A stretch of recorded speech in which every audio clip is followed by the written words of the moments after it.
Josito Perez. Today on DOOP By The River, the Philadelphia Union claimed their stake yet again down in Audi Field. It's our house in the middle of D.C. We're also going to look ahead at Portland. A big matchup against Portland, man. You already know what comes to my mind when I think of Portland. So don't you dare go anywhere, because you do not want to miss this episode of DOOP By The River. Let's get this started, guys. And done!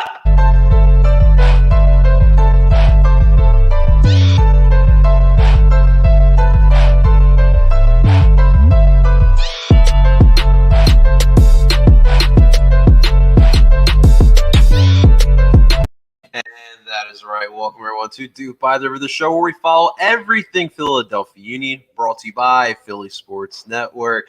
Welcome, everyone. Welcome. Thank you if you're coming from YouTube, Twitter, Twitch, or TikTok. Seriously, thank you so much. Welcome to another episode of DOOP By The River. Of course, I am joined by my man, Mr. Justin Bald United Marketing Private. Justin, what's going on, man? How you doing? It's a holiday week. We got some Union to talk about. We got some USMNT to talk about. We got a lot of things to talk about. Yeah, so, man, I'm ready for some Brewers and some Union this weekend, man. Exactly. So let's get down to that deep dive of soccer. Soccer, I love it. I'm here for it, man. It's always a pleasure doing it with you. We're gonna have Tim coming on a little later, and then we also have a special guest to preview the Portland match. We have Kyle Pinnell over, who covers the Portland Timbers out there, so we'll have them break it all down for us. Justin and I we were together for the DC United match. We were at the Larimer. Big shout to our girl Morgan, who graduated. We were at her graduation party. Her parents, absolutely great human beings. Her mom was the sweetest person ever. Shouts to Mama Morgs. It was a good amount of people. We had, obviously, Justin and I were there. Christian Polanco of the Cooligans was there with Nutmeg. Yes, I almost stole Nutmeg. My girl had to talk me out of it because Nutmeg was so freaking cute. But it was great seeing those guys out there. Hey, I don't blame you. I think I missed like part of the second half between talking to Christian and Nutmeg being as adorable. Yeah, no, I could have stolen Nutmeg too. I told Christian Nutmeg's a damn adorable dog, and it was finally nice to meet the woman that made an honest man out of our Mr. Polanco. Yes, sir. He's off the market. He's got the no transfer clause either. That's written in the contract as well. With his AI dreads, man. Yeah, he's looking good. I told him, man, it's like, you make a great Diego Chara, my brother. I love it. Is he Diego? Is he Yimmy? Is he Chara light? I know, and he had his trainers on. I thought he was going to slide tackle me. And then he's like, you know what I mean? I thought. I was like, we about to step? Like, what's going on here? It's about to nutmeg you. You know what I mean? Now, maybe you know what we need, Justin? You know, all the good podcasts, they have a dog. Maybe we need a dog. Maybe that'll work well for us. I could try to get my dog more on, but this is not exactly her scene. She's a little camera shy, as they use. A little bit. Awesome stuff. Awesome stuff. Shots to Larimore, of course. But Justin, let's get to it, man, because this was a solid win. You know, this was one of those wins where most of the times you might want to complain because, listen, we all know what DC United is. We kind of talked about it with RFK Refugees last week. Shouts out to our boys, RFK Refugees. But this is obviously a DC United team that's it's definitely much weaker. They kind of are going through that rebuild process, I guess. I don't even know what a rebuild is in the MLS nowadays. But I really want to go anything between Cincinnati and like LAFC, like there's a wide margin here. Pretty much. I really want to give them credit because they actually showed up to play, Justin. I'll give them credit. They really did show up. You know, this is the type of thing you have to deal with as the reigning Supporter Shield winner. People have your respect, right? People want a piece of the big boys. Now, obviously, we didn't win MLS Cup.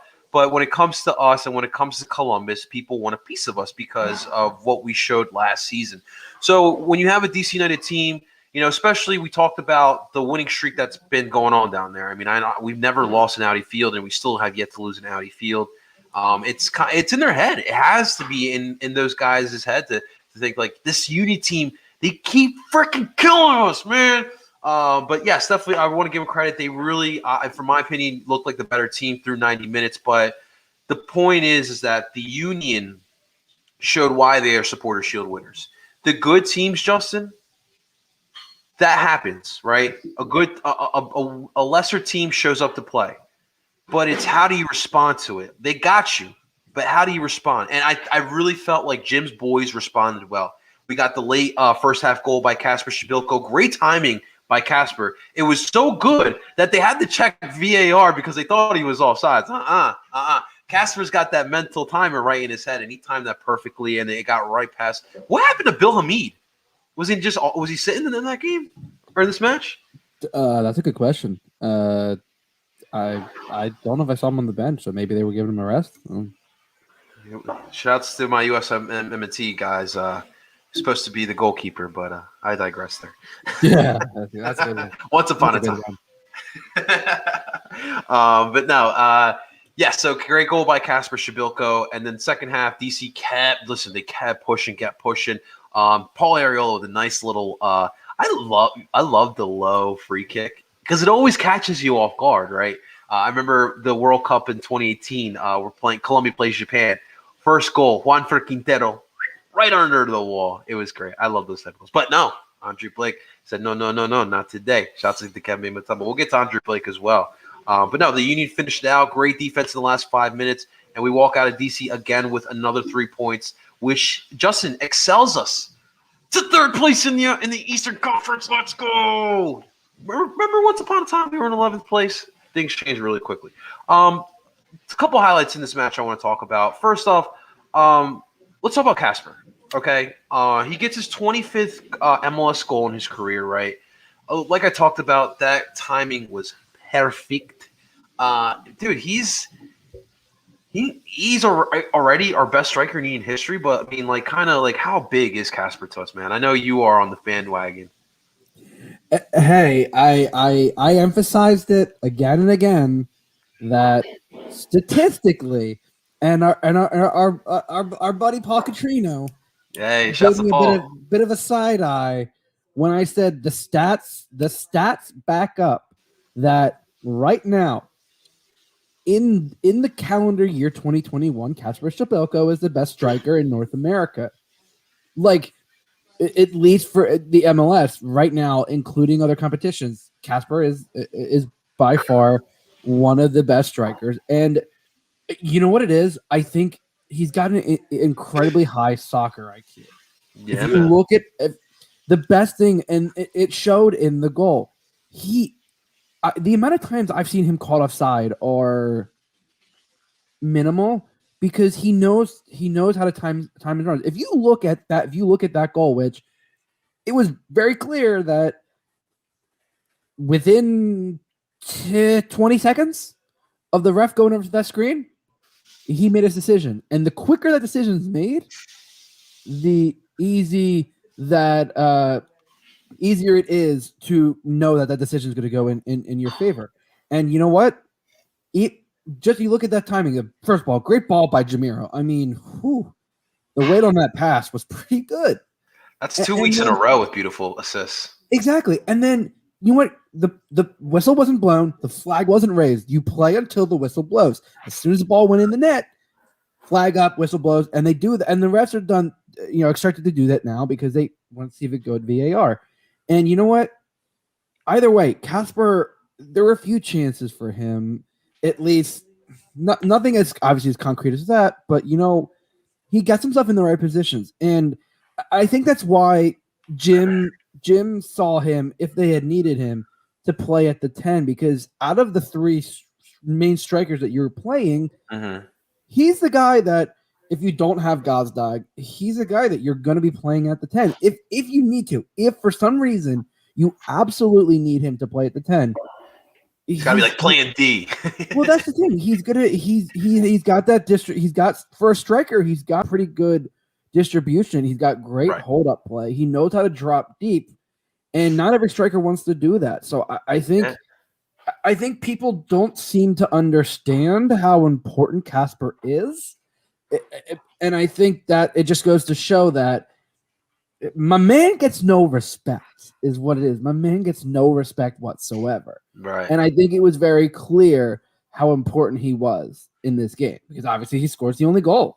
Yeah, man, you're right. He's definitely turning my head around. As we welcome my man Tim Lovingood. Tim, first off, welcome back home. Welcome back home, and you're well. Hey, what's going on, man? Your Not thoughts much. on Casper's performance there, Tim? I mean, as Justin rightly says, every time I bring up Kasper Shabilko, he's the best striker in CONCACAF, and I don't know if he said that already. Oh, I because did. haven't gone I here. said it multiple times. I said it multiple times on Sunday too. But yeah, he's the best striker in CONCACAF right now. Obviously, he's now shown that he will start scoring goals in MLS play and not just ECL play. I believe Justin was sort of talking about the run and the way that he played until the whistle, because there was no whistle, even if he thought it was offside. It was a perfectly timed run. Jamiro with another peach of a pass, which he seems like he's getting into those positions again. And I know Gozdog's here, but Jamiro's playing really well in those, advanced areas. So if you can keep that going either as a 10 or an 8, and then you play Gozdog somewhere else, it opens more options for Jim. But yeah, Casper getting the goal, 1-0 win. Probably should have scored more than one goal against DC, but that's okay. You get the win. A win's a win. Jim Curtin even said that in his post-game press conference. No, I'm hyped up to be here, by the way. Just got back from a first aid CPR training where Nice. Those are fun, let me tell you. Didn't get to eat a lot of food, and I had a lot of coffee. So I'm ready to go. Tim is wired. All right. This is the caffeine version of DOOP by the River, ladies and gentlemen, as I have my matcha tea. So we're caffeinated here. Say caffeine. Get vaxxed and get caffed, ladies and gentlemen. Vaxxed and caffed. That's our spinoff series. That is the motto. Well, speaking of stopping things, right? Andre Blake, hello, literally a brick wall. I can't repeat the chant we heard Adam sing like 10 times on Sunday, but no, holy crap, what a brick wall he was, man. And because of his performance, the 7 saves, he was awarded again the All 11 for the week in the MLS. We love those kudos. We definitely love those kudos. Tim, man, those hands of Andre, rocks, dude, rocks. It's to the point where I know I take him for granted. Like I was even saying as I was watching the game this past weekend, on any shot attempt, whether it's a free kick, a ball played into the box, or a literal shot, wherever it may be, if Andre isn't reacting on screen when I'm watching him, or in person, if I'm watching him, if he's not moving for where the ball is moving to, I know the ball's not going anywhere near the net. And, like, it's just to the point where he's such a he has such good reflexes, I'm trying to say, and he's acrobatic enough to the point where if the ball's even legitimately, going to a corner or somewhere that a lot of other goalkeepers might not move for, he's going to jump for it. And most times he gets there. And we've seen those acrobatic saves where, kind of looks like what does Liam say? A salmon leaping out of water. Shouts to Liam Jenkins. Leaping like a salmon. Leaping like a salmon. I love it. He's, goalkeeper of the year so far, in my opinion. I know Matt Turner has played well as well, and there's a lot of hype for him in New England, and they're in first place. So in the East, I get it. But Andre Blake, don't tell that to our Orlando buddies, all right? But yeah, Andre, just another spectacular performance.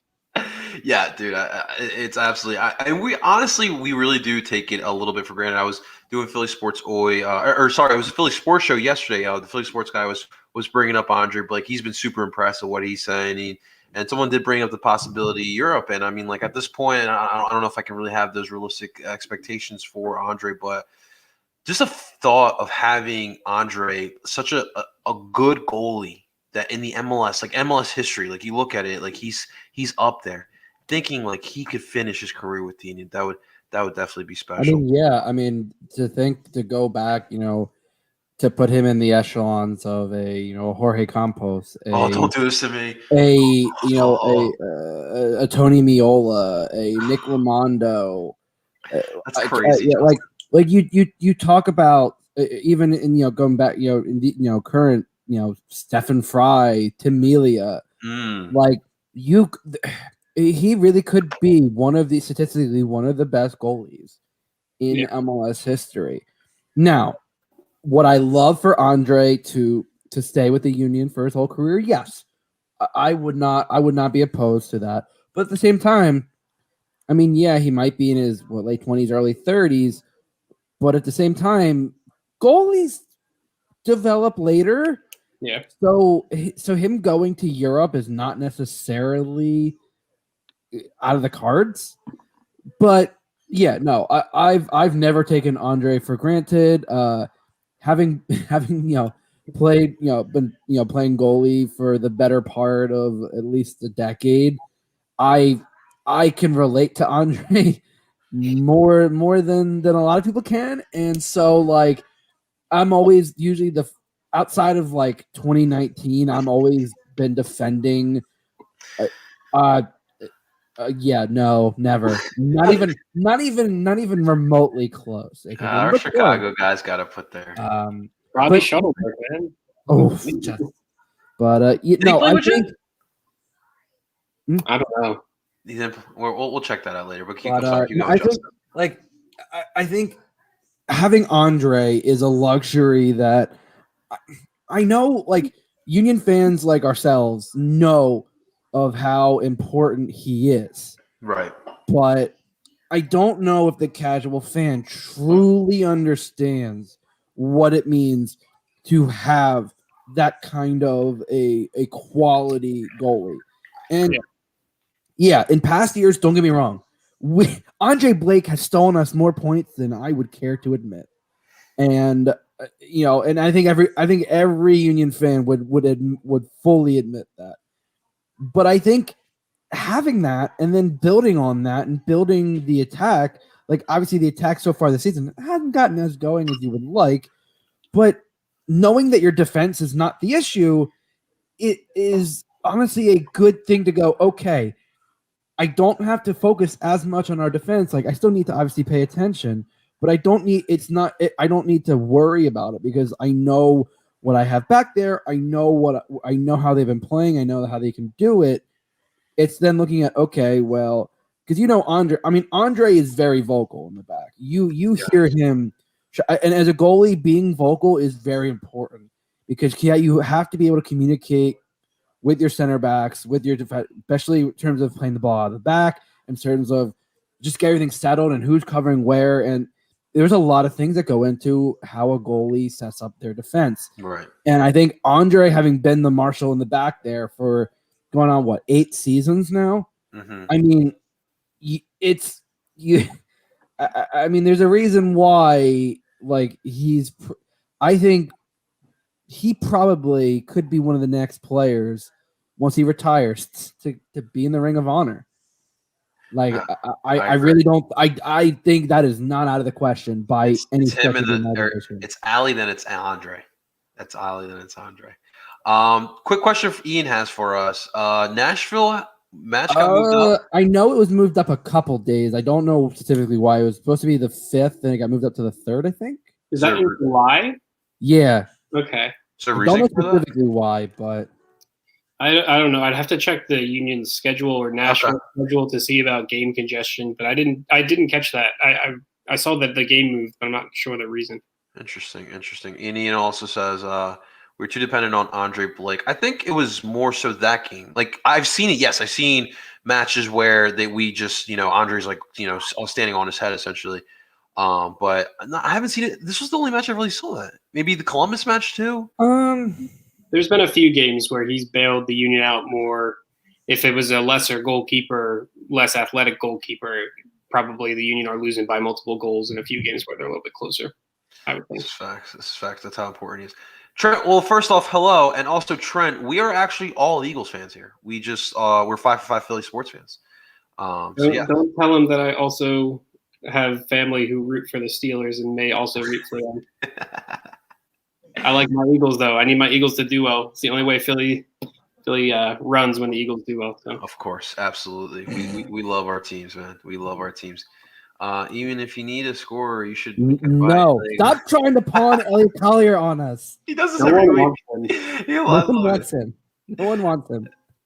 Yes, sir, Trent. Sixers winning it all. I appreciate that. Union don't like that. Spend that money. Kind of.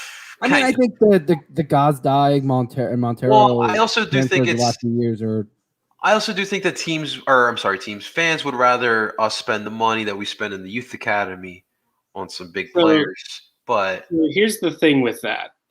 If fans want the Union to spend money, the Union could look like FC Cincinnati, who is spending almost the most amount of money in the league. Yeah, how's Brenner So going? much. I mean, you have one win.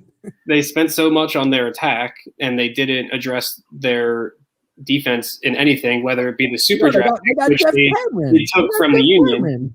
They took the super draft picks from the Union, didn't draft a center back, but then they went out and had to get a center back on loan and buy a center back who's overpriced, maybe 35 years old, Jeff Cameron, right? Like, so if the Union want to spend that money, they might not look the same. Absolutely. That's hilarious. That is absolutely. Trent, listen, I appreciate the love. If you do want to talk about birds, any sport, any Philly sport, by all means, we will definitely do that. Just not here today. I do run a daily podcast called Only Philly Sports. Bring that question over here. Today is DOOP by the River Tuesday. We're keeping it MLS, soccer in general, but obviously we center around our Philadelphia Union. Well, speaking of which, guys, Daniel Gazdag made his debut on Sunday. It wasn't very memorable. Okay, I get it. It wasn't like a crazy coming out party, but I see the potential there. I definitely see if someone who gets warmed up to not only his teammates but the league. I think we could see that killer that we kind of saw in those highlights there. We'll start with Justin here, man. What did you take away from his 20 some minutes he started or played? Yeah, it was like 20, 25 minutes. Listen, was I expecting much from a guy who literally just got done a 30-game season in a relegation battle and single-handedly basically helped keep his team in there and won the Hungarian Player of the Year? No. A guy who literally had one training session prior. I mean, he seemed to ingratiate himself pretty well with this team, with everyone there. And from what I saw, from the limited time he was on the field and the limited touches, because I think the Union had possession, but they really didn't. I mean, they didn't need. They had some attacking chances, but I think he didn't put a stamp on the game because he didn't really have to. But from the moments he did touch the ball, I mean, he did have a couple good through balls that did lead to some chances. I mean, we did have some chances in the second half. So I'm starting to see bits of what the price tag. I mean, he's not afraid to go after the ball. He's relentless. He like the others in the front. He definitely was pressing hard. Yeah. I mean, that's the one thing I like. For all the stuff we want about stats. And especially in Philly, it's like, listen, are you going to give her an effort? Are you going to, in this system, are you going to press hard? Are you going to do that? If so, then the fans are going to like you and you're going to fit right in. And I thought he looked pretty good for the limited time. Again, limited time, limited touches. But we'll see.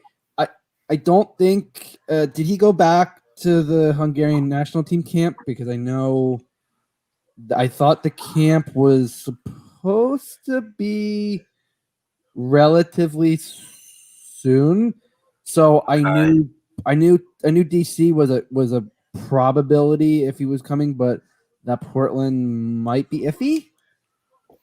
Yeah, I'm not sure 100%. I think we'll probably get clarification from Jim tomorrow. I was gonna say, I would imagine that would come up in the presser. Yeah, I think his presser is tomorrow afternoon, so we'll probably hear clarification on that then. It would be huge if he stayed for the Portland game and then was able to go off. Do you think he? The question is, do you think he would then get the start and get maybe 60 minutes? I wouldn't be surprised if he came off the bench again either. But given our opponent and given the problems they've been having, it feels like that could be a team that I wouldn't be opposed to throwing him in to start. I mean, you saw what happened. He came in on Friday. He trained with the team on Saturday, and then he came off the bench on Sunday. Yeah. So obviously he has the approval of the team, the players, and Jim Curtin, who's obviously going to be the one making that decision. So if he's with the Union for this week of training and is available for Portland, I don't see why you wouldn't start him. Why not? You have him. You're not going to play another game for 2.5 weeks, and he's not going to be with the team. He's going to be over in the Euros, which start in the next few weeks. So it's going to be crazy. Absolutely crazy. I still can't believe that. Like he's going to be playing with Ronaldo and Mbappe. Yeah. Those guys, it's absolutely wild there. No, I'm definitely more to see. It's going to be tough too, like you just said with Euros. But no, I definitely believe he will definitely be okay. It was cool to see. It was definitely cool to see, and that was a good point you brought up, Tim. The guy literally came in Friday and practice or trained, and then he's going out for 20 minutes on Sunday. That's pretty impressive. Like we don't usually see that with Union players unless they're that freaking good. So very, very good there. Very good there. Guys, this midfield is pretty deep. Speaking of Gazdak, like you talk about the depth and the rotation now. You got Gazdak, you got Leon Flack, you got Jamiro Montero, you got Jose Brujo Martinez. Let's not forget about Anthony Fontana, our captain Alejandro Bedoya. Paxton Aronson hasn't even seen a single minute in MLS play. Guys, this midfield, holy crap. Justin, man, what do you make of it? I mean, it's a gaggle of riches. Like, I think, like, you really, like, I know Jim talks about that he doesn't trust some of his younger players, but at this point, like, do you wonder if you're I mean, eventually you will have to play them at some point, but like, you have so many options, so many potential combinations. It's almost embarrassing with the amount of players that you have, and it's like you say, oh, we don't really have striker depth. Well, we have all these midfielders that really could be a false nine. So like we kind of do. Like it's wild to think because like it's like, okay, yeah, you have guys that aren't exactly guys that aren't experienced, but you have that relentless stamina, that pace, that energy. And I mean for the Union system, that's kind of exactly what you need. Right. So I think it's crazy to think that we have all this talent, some of which hasn't even seen the field, and it's like we're not even scratching the surface of the unlimited possibilities of combinations for that midfield. Dude, it's absolutely crazy. As I'm watching the Phillies, I'm so sorry. Crazy stuff going on there, man. Tim, though, like, what do you make of like the depth that we finally have with this midfield, man? It's deeper than I've ever seen. Yeah, you could say the Union are too deep at each position in the diamond, which, like you said, you couldn't say in years past. Even last year, we saw when El Brujo wasn't available, Union struggled a bit. I know they tried to throw Jack Elliott in that position, which he was all right. He's comfortable there, but you don't want to play him. Now you have Leon Flock, who you just slide right in there, and he's perfectly comfortable. We might have to see that more often. I believe El Brujo was included in the Venezuelan Copa America side, and then we'll see what happens with the Copa America. I know it's a touchy subject right now with it. Maybe not even being played in South America. It might have to be moved to the States. So we'll have to see what that looks like. But if El Brujo does, get that call up, props to him, and Leon will come in and do the work like we saw when Brujo was suspended. But then when you go across the rest of the diamond, you have players that can fill multiple roles. We talked about Gazdag. He's probably the true number 10 who's going to start there, but he can also play, as we said, a striker or even the shuttler position if he needed to, if it called for it. Because we saw even a little bit in his first action there. He will press back. He will try to win the ball when you're on defense. So, huge props there.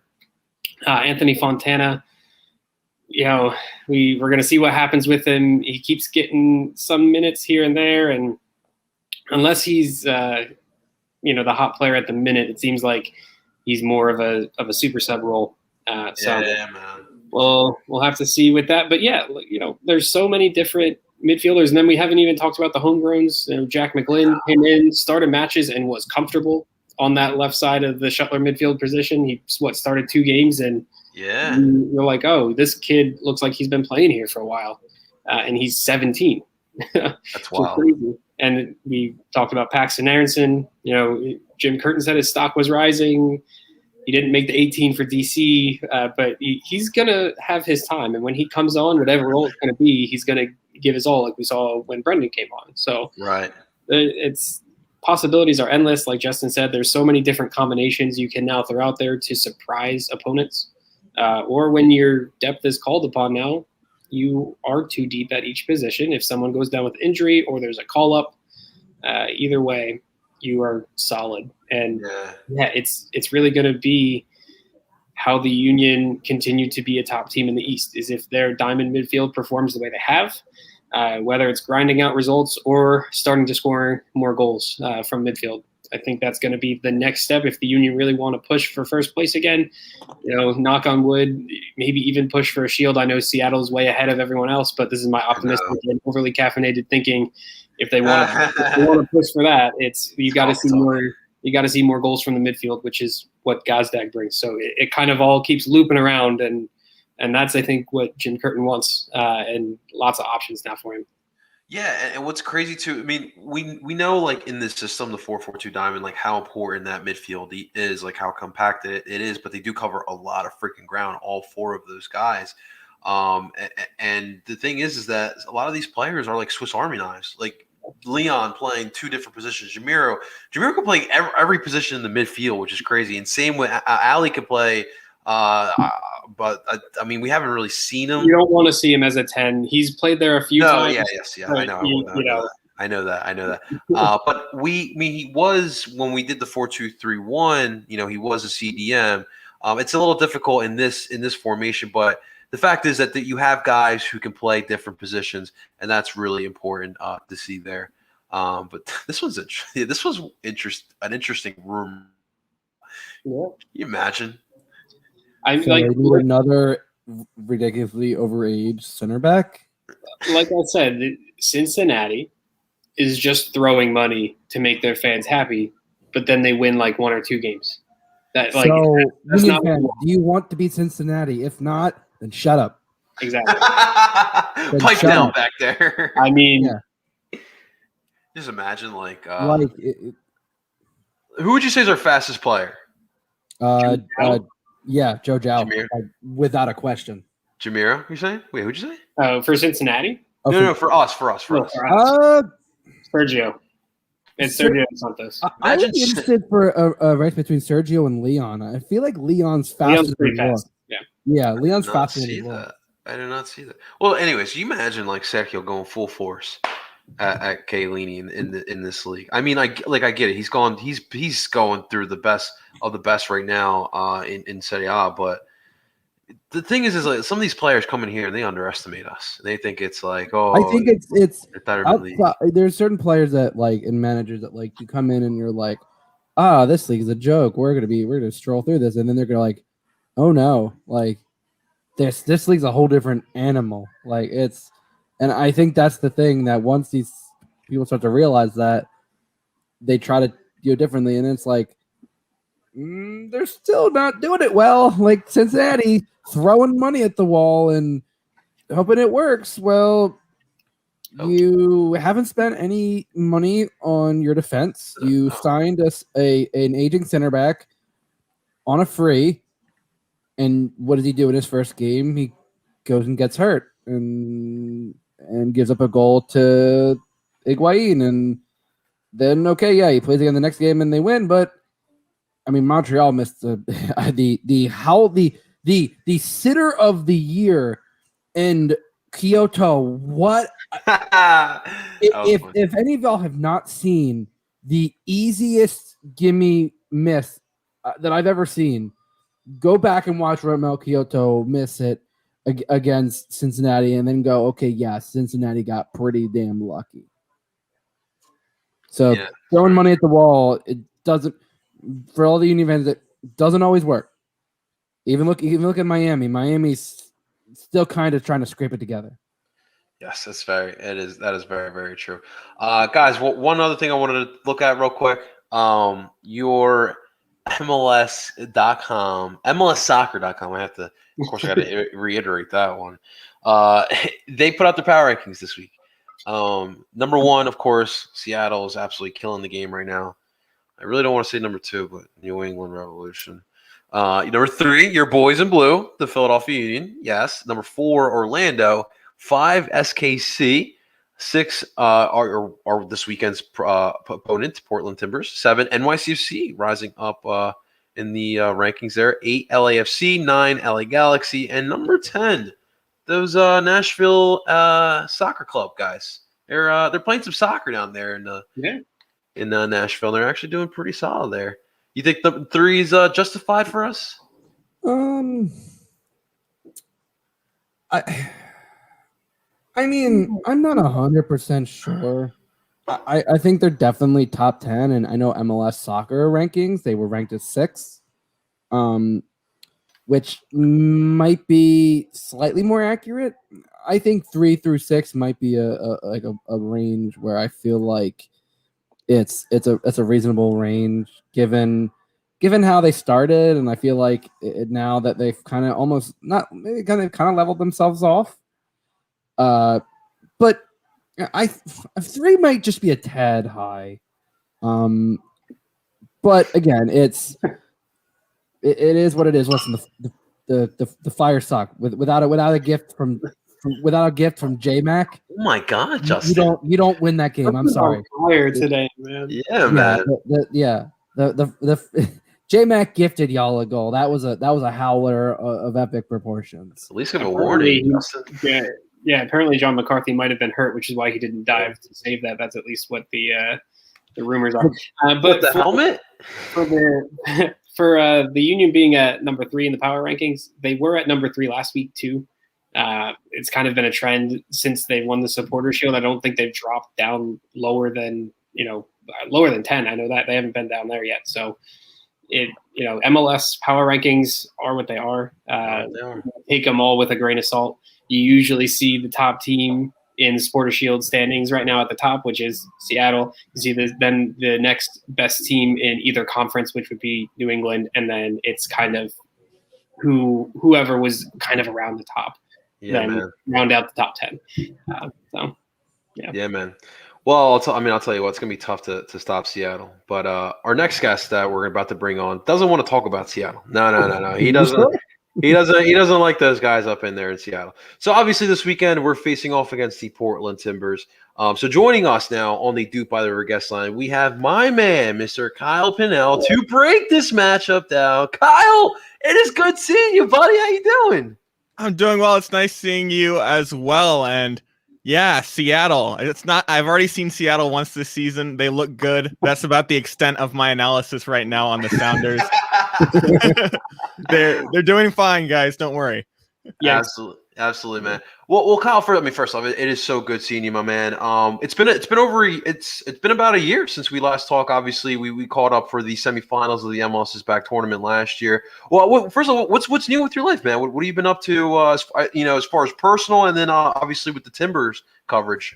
Yeah, so I just finished my freshman year at the University of Missouri. So I've Go Tigers! Out Very there. Nice. Yeah, so I've been covering football, basketball, a little bit of everything, and that's been fun for me. What I've been doing, and then recently I'm home for the summer, so I'm able to do stuff covering the Timbers. I write for Rose City Review, which is a site that covers the Timbers and Thorns.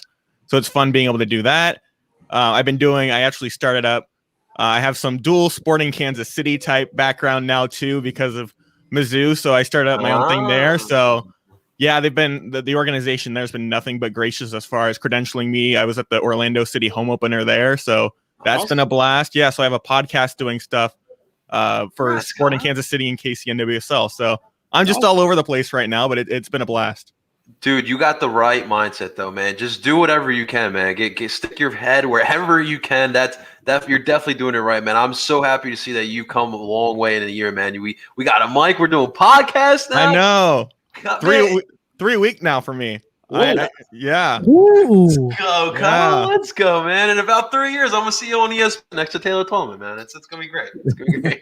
Jeez, that's a guy I miss seeing in the press box. I have plenty of moments where I've run into Taylor Twellman or John Champion just in the little buffet area at Providence Parks media area. It's like you interact like small talk, but it's pretty cool. It's one of those things I miss with COVID one of the and best not perks. traveling. That's one of the best perks of being in a press box is seeing who's sitting around eating that meal that they give you.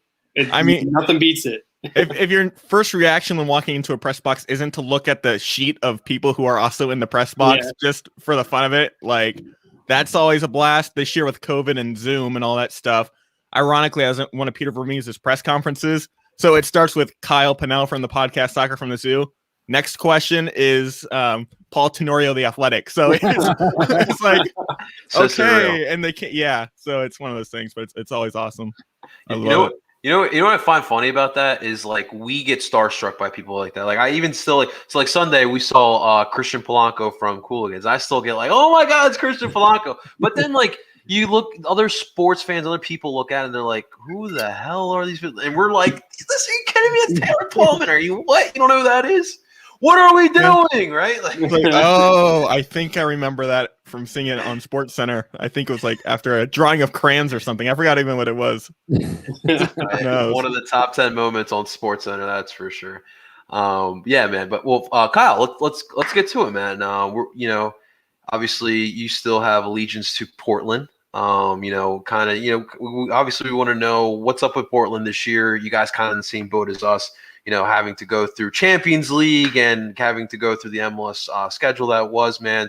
So what have you seen from Portland this year? How are they looking this year with Gio in another year?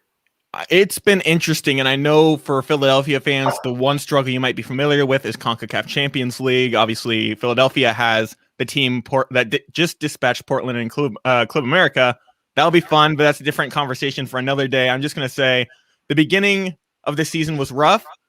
They beat Houston in the home opener, but that was the only 3 points they took from their first 4 games, and it's just been injuries mounting by the week, and that's the big story in Portland.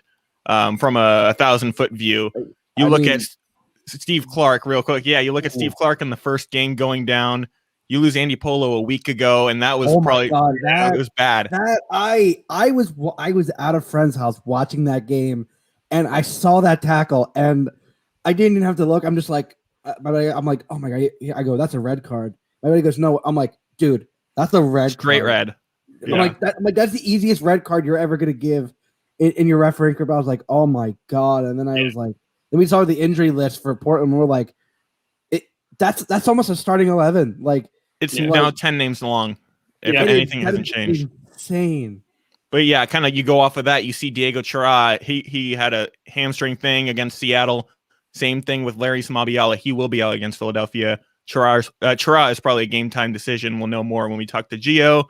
You look at some of the other names on there. Blanco, I'm most likely going to guess he's going to sit out of this one because at this point, recovering from an ACL, and I can see the argument, if you can get him 3 more weeks at this point of it's Philadelphia, and so it's kind of weird with the Eastern-Western Conference thing and as far as points go, but that's another 3 weeks. You look at the international break coming up, and I think that's an argument, but I could also see him playing. So I wouldn't call him out set in stone, but like if it were me, I said a few weeks back, talking to some other people about Portland, like if they're not going to play him for at least 15 minutes against either San Jose or Los Angeles in the past 2 games or try and get him back in, I don't see the benefit of having him play in the Philadelphia game, then sit out another 3 weeks and then play. Yeah. I say recover, get as many players back for Sporting Kansas City on the 19th, but that's been the injury situation at least. Has he been training? Because I know he had a setback, which was why Philly felt unlikely, and they would wait for the kind of 2 or 3 week break coming up. It was weird because I think he recovered. There was a point where Merritt Paulson, who's always on Twitter, as you guys probably know, he tweeted like they were getting on the plane to Dallas for the FC Dallas game before going to Mexico City. And some fan made some random comment, just a generic Twitter, oh, when will we see Blanco? And Paulson's like, well, we hope to see him in Dallas or something like that. He kind of alluded to seeing him soon. And of course he has no say over any of that, but it was an interesting interaction to say the least. But yeah, and recently he's been listed, I think after the Club America game with a thigh strain or something like that, muscle injury. So it did change as far as its designation on the injury report. So there was a setback there. So Blanco's the biggest piece that will be exciting to see when he comes back. If you're Portland, I also think Nias Goda is also out. He played a role in the MLS's back tournament last year. Trying to think, this injury list is way too long. Jeremy Abobasi came back, and that's been huge. He hasn't scored yet, but he's looked good. He's a player probably worth talking about. I remember him from the MLS's back tournament too. Yeah, Jeremy Abobasi? Yeah, man. He is just, I could probably get on a tangent on him. He hasn't scored yet, but he looks really good. You see Felipe Mora last week. He had a brace, just opportunistic goals coming in that second half. So Portland's depth has been a strength for them, but it's really wearing thin. Like the fact that they've gotten each of the last 6 points against San Jose and Los Angeles before the San Jose game. Like every question essentially is about the injury situation, and it has been for the last 3 weeks. But they were able to get 6 points. I think right now they're playing with house money going to Philadelphia. Very interesting point. Very interesting point. How's Diego Valetti looking these days, man? Can't believe you guys still rocking him and Chara. My gosh, Chara is amazing. Valeri he's had an interesting season. You see, he has moments of brilliance, and you'll see it on that set piece he had against Marathon in CONCACAF Champions League. You see it in the way he's able to lead the team on counterattacks, and that's been another interesting point for me.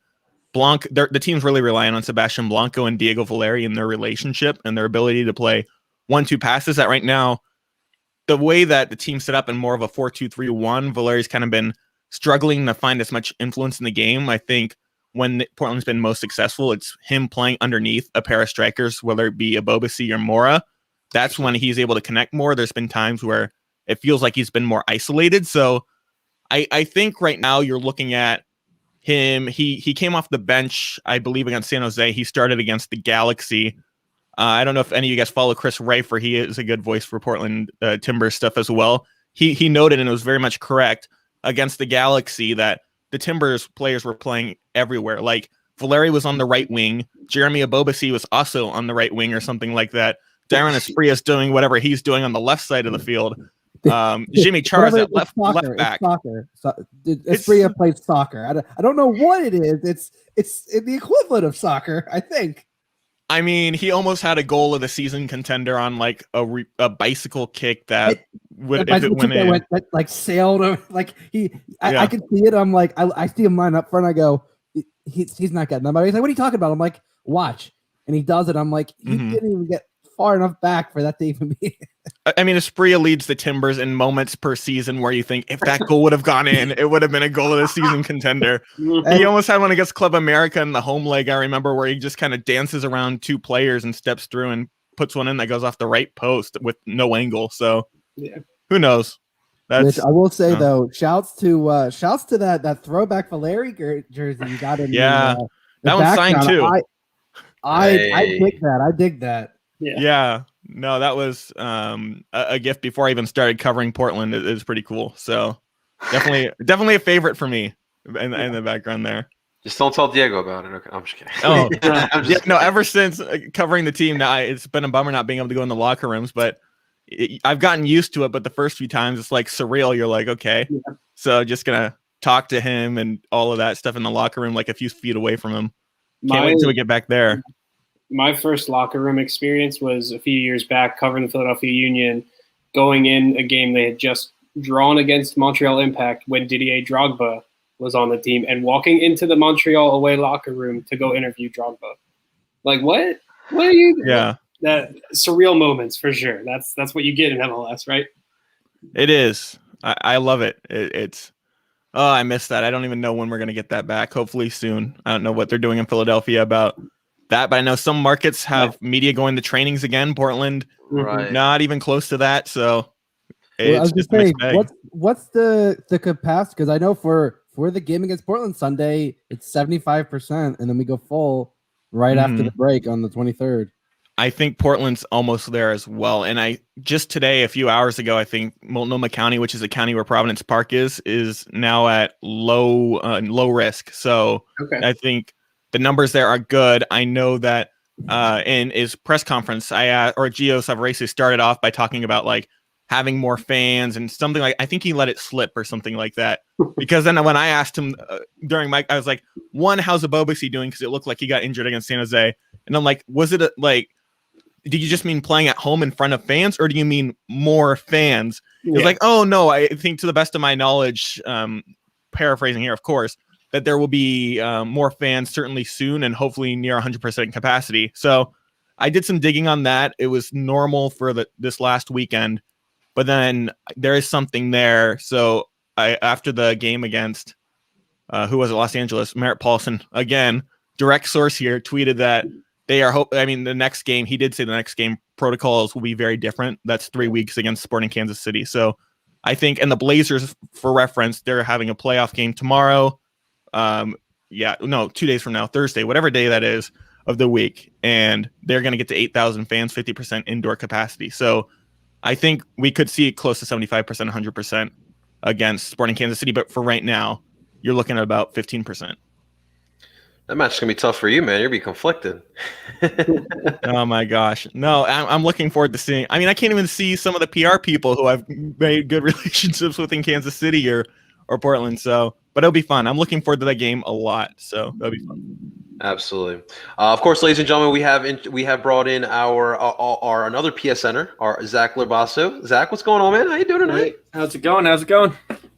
No, not too bad, man. We have Kyle. So Kyle here is part of. He is the Portland contingency here. He covers the Portland Timbers for Rose City, right? Rose City Soccer. Rose City Review, yeah. Rose City Review. That's right. So yeah, we're picking his brain, man. You got anything you want to know about Portland, Zach? That we have Kyle on here? Not off the top of my head that I can think of right now, but no worries, man. No worries. I got one. Let's hear it. Yeah.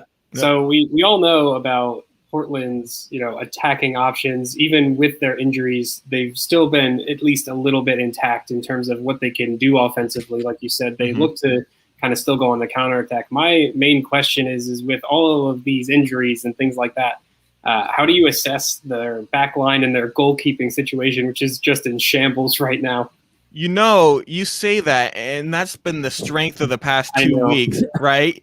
And Tim, that's put some respect on Bill Tuiloma's name, all right? Bill Tuiloma. I just want to pick the brain of someone who watches the team a little bit more than I do. I saw those stats, and I was a little bit like, oh wow, they're actually doing well right now. You guys are right about Bill Tuiloma. He has been incredible as far as he's always ready to. Usually he's off the bench and he's the first player brought in when everyone's healthy, and he sets a good tone. He's looked really good next to Dario Zuparic on the back line for Portland.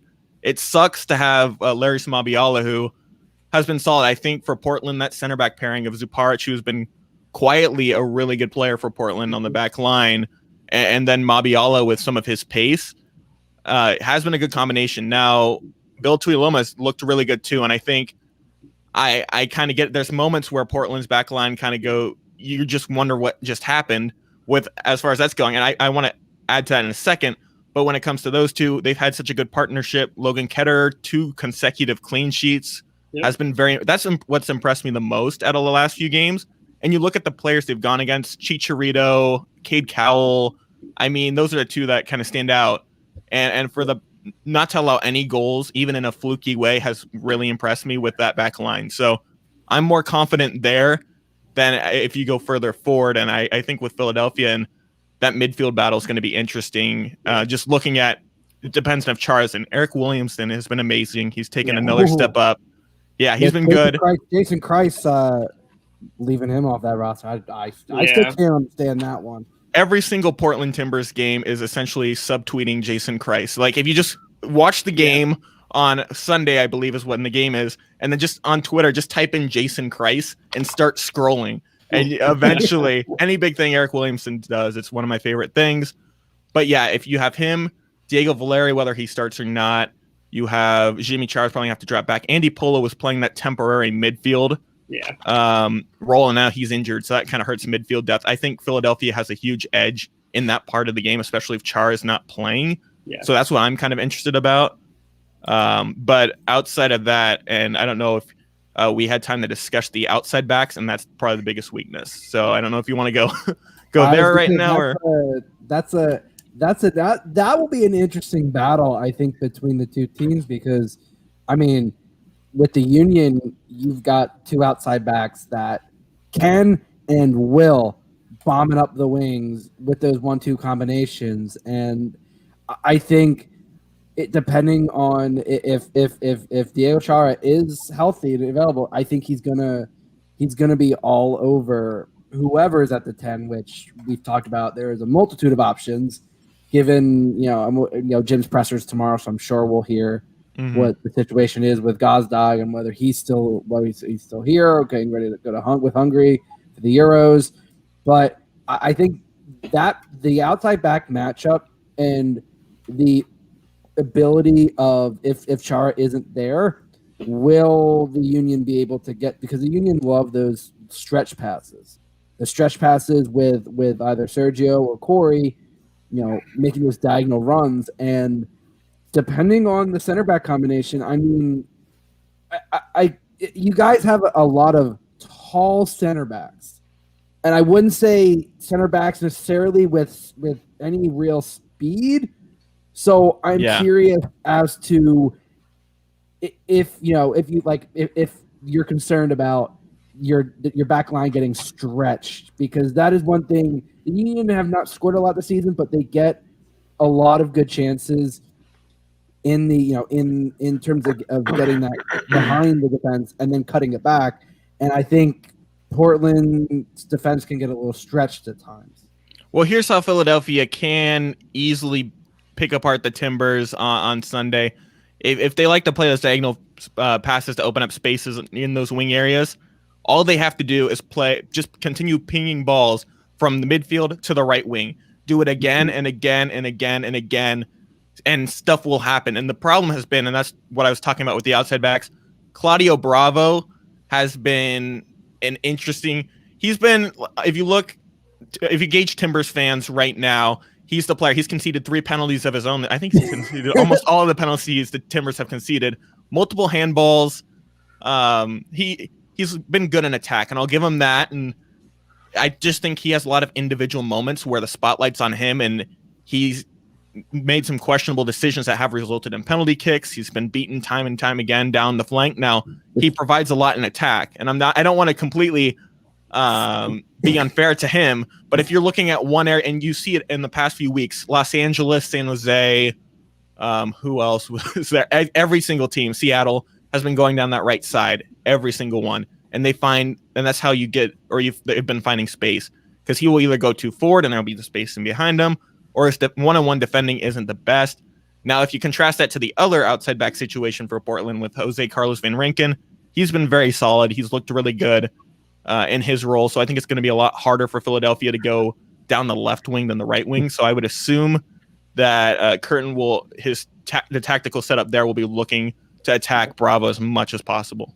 So Bravo really is kind of like your. I'm gonna bring it back to to the Premier League a little bit. Your Sergio Aurier, someone who kind of hit the game and you go, why are you in here? And then commits a penalty and goes, why are you in here? Well, he just got called up to like the under 23 Argentinian side for the upcoming international stuff. He's a young player, and he's shown enough flashes of good things, but also he's a young player, and like, as opposed to Jose Carlos Van Rinken, who has more experience going down and what he's been able to do, Bravo there will be a bunch of those moments. And ironically, bring up Aurier. I remember, I think a few months ago, he posted a picture of himself in a Timbers jersey on Instagram. Just one of those random things I remember seeing. But yeah, Bravo's probably the point where if they can attack his side of the field, then you kind of get those slower center backs and Tuiloma and Zuparge to kind of overexert, try and cover his ground too much, and you find space. I think that's probably the number one way Philadelphia can attack Portland this weekend. I still think that's all depending on if Chara's out. Chara is in. That is true. I mean, I think we saw last year.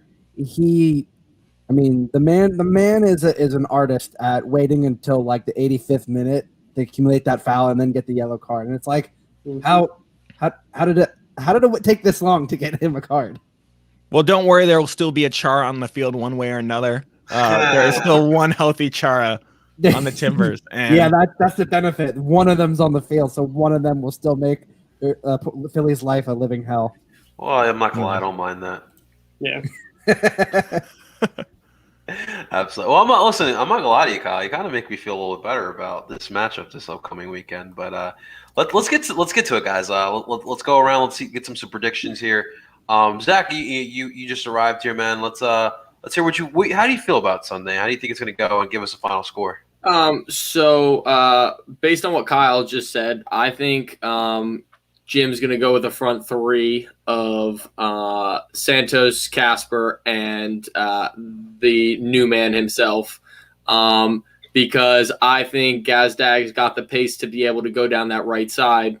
And although Santos also has that pace, the left-footed crosses from the right side aren't as juicy, you could say, as if Gazdag gets down there. That cutback ball is going to be really dangerous. I think Philly's gonna get the win. I think it's gonna be like 2-1. We've struggled to score, but I think they can put 2 away against Portland. But I think it's gonna be a close game. I think it's gonna be closer than some people think. Okay. Justin, what about you, man?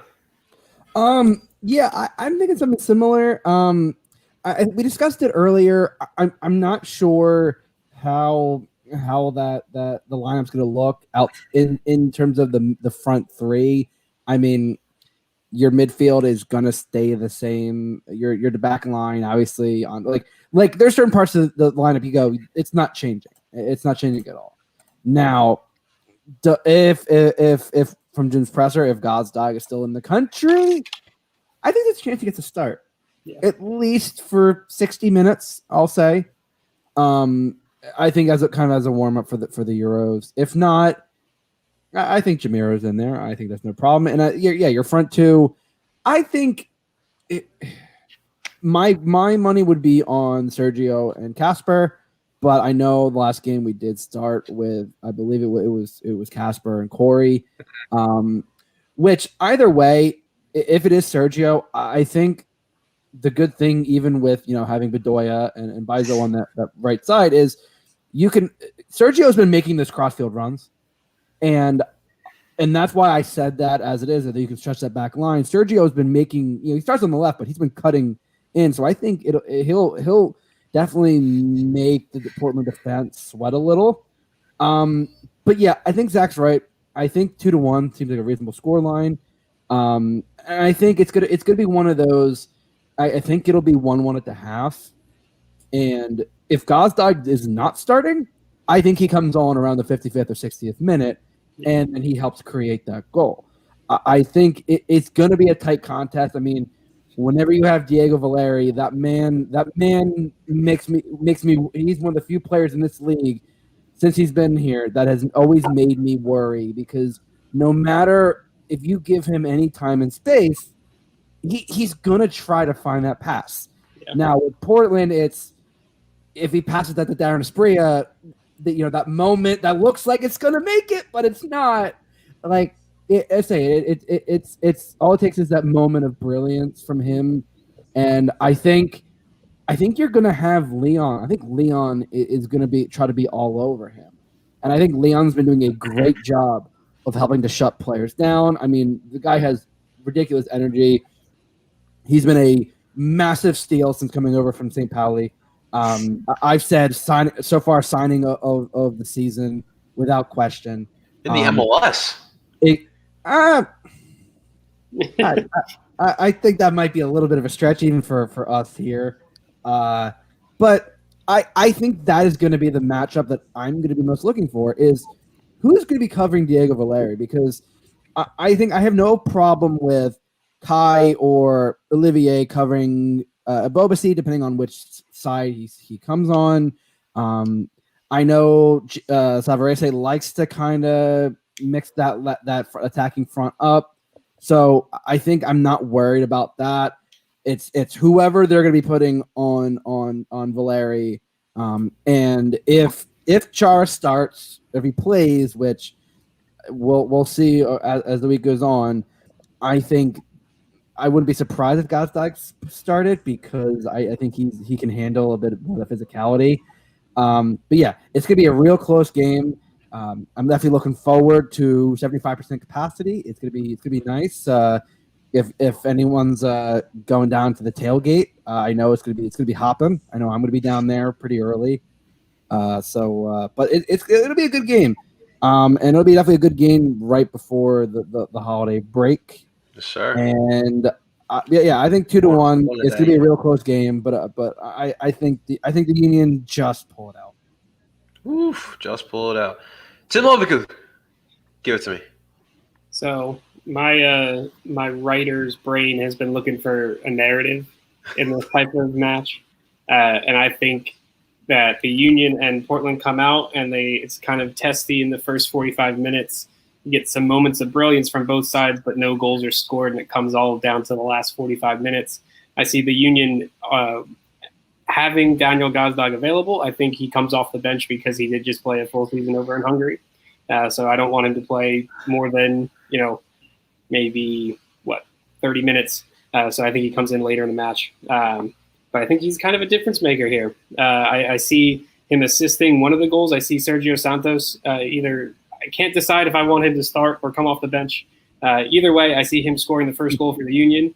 I then see Portland getting a goal back, and it is a moment of brilliance from Asprilla. He finally gets a goal. It could be MLS goal of the year in Chester, but it's for Portland. I see it happening, but I don't see the game ending 1-1. I see Kasper Shabilko finding a way to net the game-winning goal, because that's sort of what he does right now.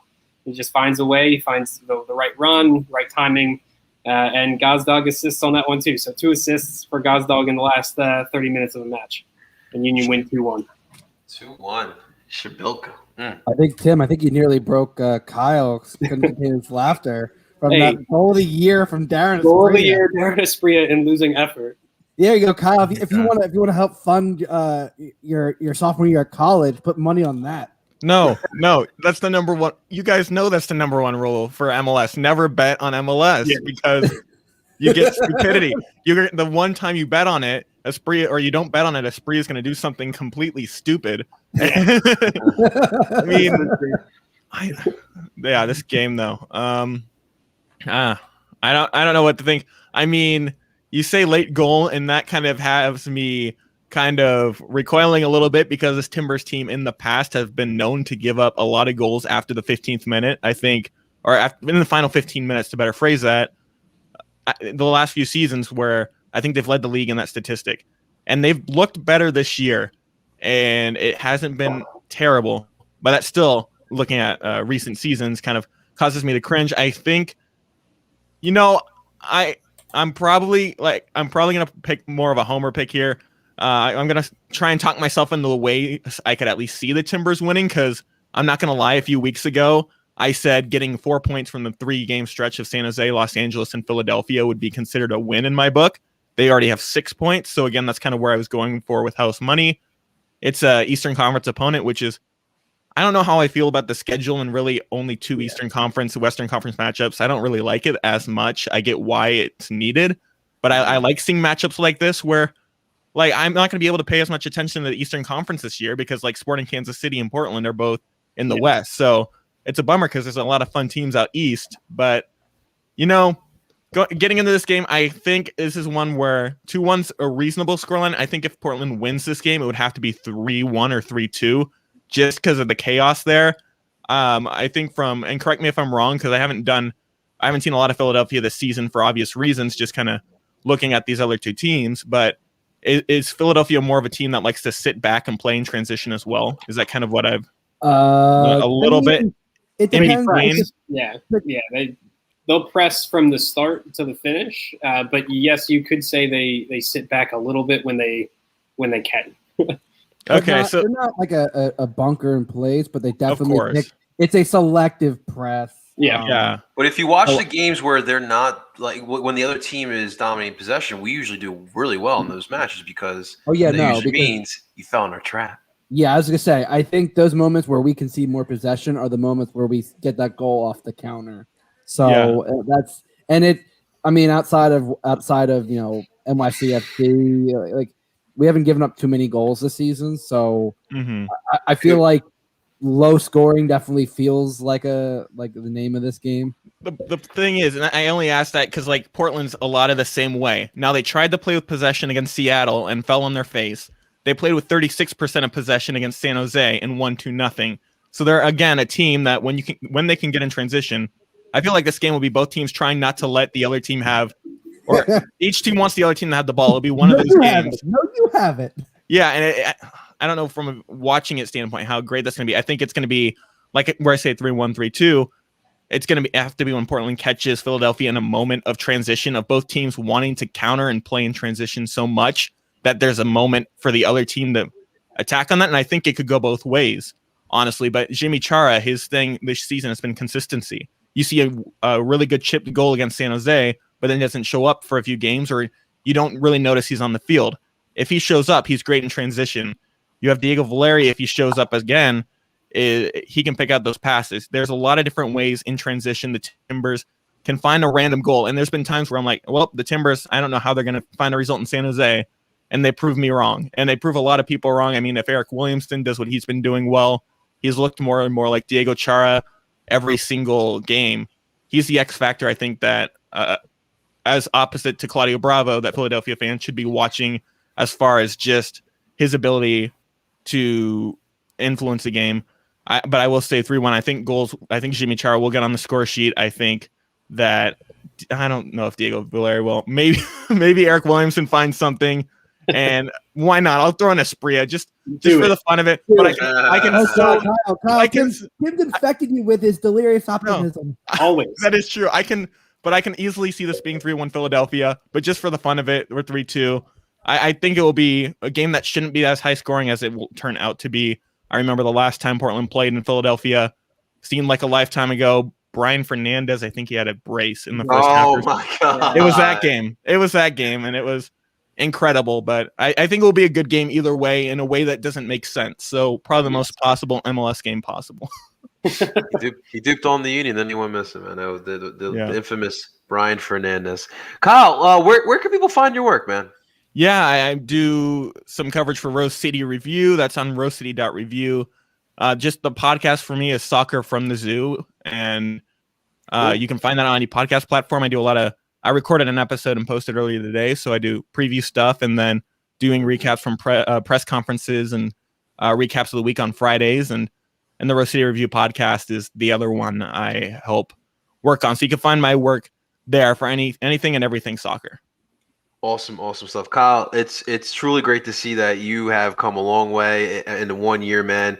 The podcast and everything, man. I truly and honestly hope nothing but the best, and hopefully we can talk again for the next Union and Portland matchup as well, man.